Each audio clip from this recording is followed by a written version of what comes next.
CSS क्या होता है।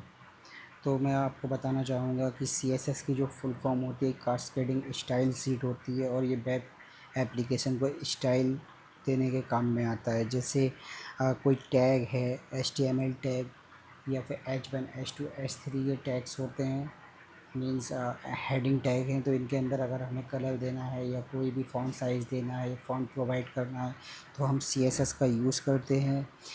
स्टाइलिंग करने के लिए, रेस्पॉन्सिव वेबसाइट बनाने के लिए CSS3 में न्यू फीचर आया था रेस्पॉन्सिव वेबसाइट बनाने के लिए।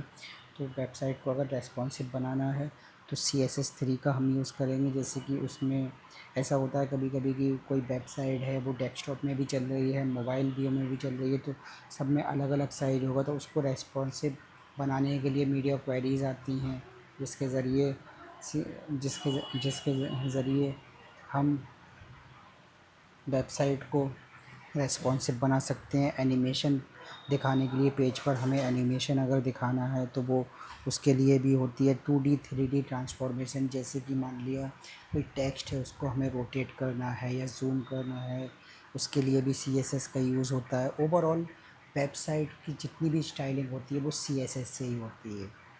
HTML सिर्फ़ और सिर्फ उसका स्ट्रक्चर बनाने के काम में आता है, और जो CSS होता है वो उसे स्टाइल करने के काम में आता है। और दूसरी चीज़ ये भी है कि मान लिया कि कोई भी वेबसाइट है, उसे फास्ट मीन्स रेंडर करने के लिए जल्दी तो CSS का यूज़ किया जाता है।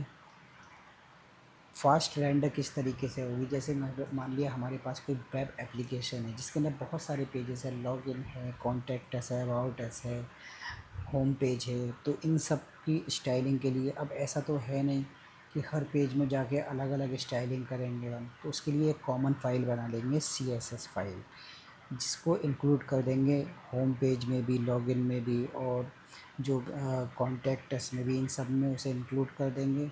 तो जैसे ही ये पेज लोड होंगे तो CSS ऑटोमेटिकली लोड हो जाएगी और उस पर शो हो जाएगा जो भी स्टाइलिंग हम करेंगे।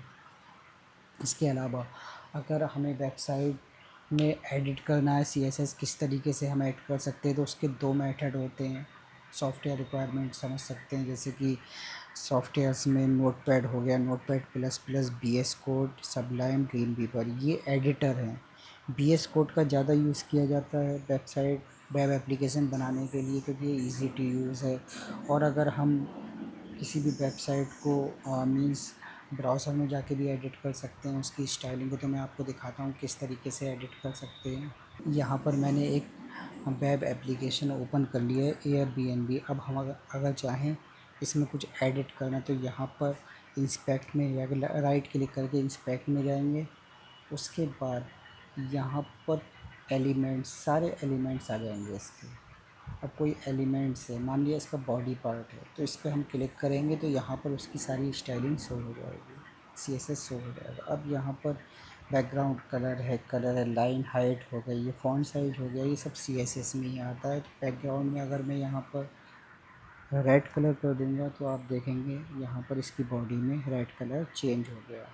इस तरीके से हम ब्राउज़र के ज़रिए CSS में चेंज कर सकते हैं और इसको अपने कोड में अप्लाई कर देंगे। मीन्स यहाँ से हम, ये तो एयरबीएनबी वेबसाइट है, हमारी लोकल होस्ट पे कोई वेबसाइट है, तो उसमें जाकर यहाँ पर हम इंस्पेक्ट में जाके एलिमेंट्स में जाके उसके स्टाइल को चेंज कर सकते हैं। आगे के लेक्चर में आपको CSS के बारे में और डिटेल में पढ़ाया जाएगा। हमारे चैनल से जुड़े रहिए और सब्सक्राइब एंड लाइक करना नहीं भूलिए। Thank you.